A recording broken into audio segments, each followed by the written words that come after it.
Hello guys, പുതിയൊരു വീഡിയോയിലേക്ക് എല്ലാവർക്കും സ്വാഗതം. അപ്പം ഗപ്പി വളർത്തുന്ന ആൾക്കാർക്ക് ഉപകാരപ്രദമായിട്ടുള്ളൊരു വീഡിയോ ആണിത്. അപ്പം ഈ പഠിക്കാൻ പോണ ആൾക്കാരുണ്ട്, ഇത് കണക്ക് ജോലിയും കാര്യങ്ങളൊക്കെ ആയിട്ടിരിക്കുന്ന ആൾക്കാരുണ്ട്. അവർക്കൊക്കെ ഈ ഗപ്പി വളർത്തുന്ന ആൾക്കാർക്ക് ഈ രാവിലെ എണീറ്റ് ഈ രാത്രി നല്ല മഴയാവാൻ നേരത്ത് രാവിലെ എണീറ്റ് വെള്ളം മാറ്റാനൊക്കെ അവർക്ക് സമയക്കുറവും കാര്യങ്ങളൊക്കെ ഉണ്ട്. അങ്ങനെയുള്ളവർക്ക് ഉപയോഗപ്പെടുന്ന ഒരു വീഡിയോ ആണ്.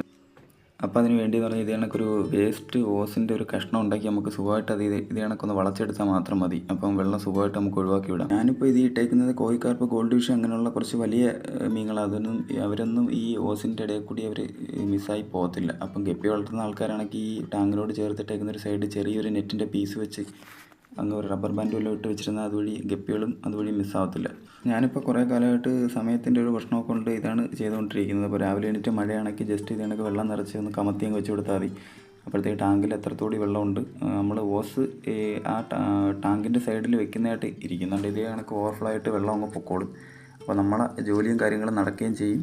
നമ്മളെ മീനുകൾക്കും പ്രത്യേകിച്ച് പ്രശ്നമൊന്നും വരത്തില്ല. ഇപ്പം ഇങ്ങനെ വെള്ളം നിറഞ്ഞ് കിടക്കാൻ നേരത്ത് പകലൊരു മഴയും കൂടി പെയ്യുവാണെങ്കിൽ വെള്ളം നിറഞ്ഞ് മീനെല്ലാം വെളിയിൽ പോകാൻ സാധ്യതയുണ്ട്. അപ്പോൾ ഇങ്ങനെ ഈ ഒരു പോണ വെള്ളം സത്യത്തിൽ പച്ചക്കറികൾക്കും ചെടികൾക്കൊക്കെ ഒഴിച്ചു കഴിഞ്ഞാൽ നല്ലൊരു വളക്കൂറായിട്ട് അവർ നല്ല രീതിയിൽ തഴച്ച് വളരും. അപ്പോൾ ഓക്കെ ഗൈസ്, വീഡിയോ ഇഷ്ടപ്പെട്ട എല്ലാവരും ലൈക്ക് ചെയ്ത് സപ്പോർട്ട് ചെയ്യണം. നമുക്ക് അടുത്തൊരു വീഡിയോയിൽ കാണാം. ഓക്കെ.